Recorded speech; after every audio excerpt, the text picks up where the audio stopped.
Does it sometimes feel like you just don't have the strength that you usually have? Maybe you can't lift as much at the gym, or perhaps you just can't open that stubborn jam jar in the kitchen. Does it feel like someone's put the handbrake on your muscles? This idea of having a handbrake on your muscles may actually be more real than you think. Well, maybe not a handbrake in your muscles, but a handbrake in your brain, which is what controls your muscles and tells them to contract. Let me explain this a little further by telling you about a study that looked at how chiropractic care may help release the handbrake in your brain. First of all, though, let's look at why scientists may be interested in how chiropractic care may change the way your brain controls your muscles. The answer to this is really simple. Over the last few years, a number of studies have shown that when you get adjusted by a chiropractor, it can make you stronger.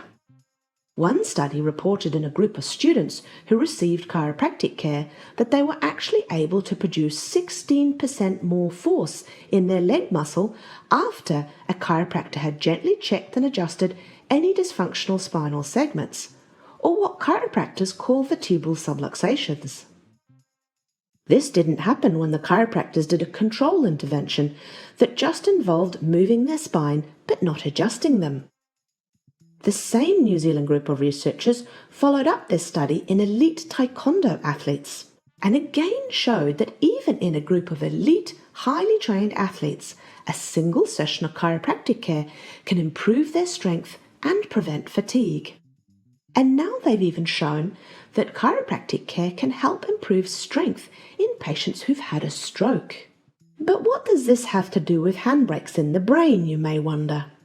Well, in a new study by the same team of researchers, they wanted to see if chiropractic care resulted in an increase in the way the brain could drive the muscle in the subject's arms. To do this, they measured the participants' biceps muscle strength, and they measured something that's called central inhibition before and after a single session of chiropractic care, or just moving their heads around as a control intervention.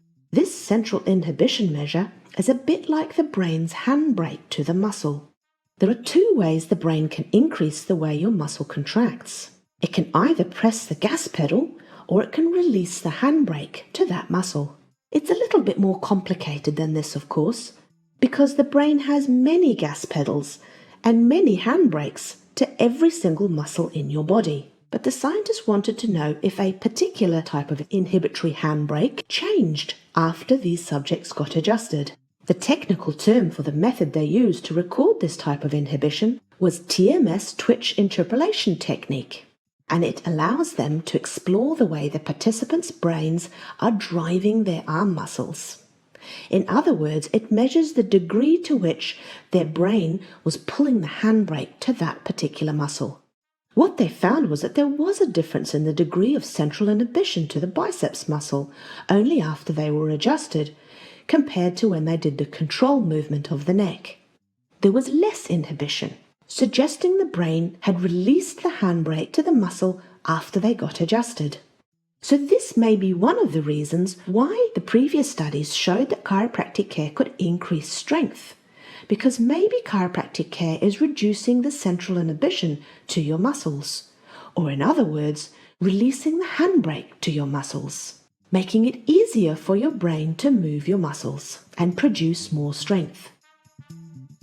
So if you feel like you've got a handbrake in your muscles or in your brain, maybe you should go see a chiropractor and see if they can help your brain release the handbrake so that your brain can more efficiently control your muscles and perhaps even help you get that jam jar open.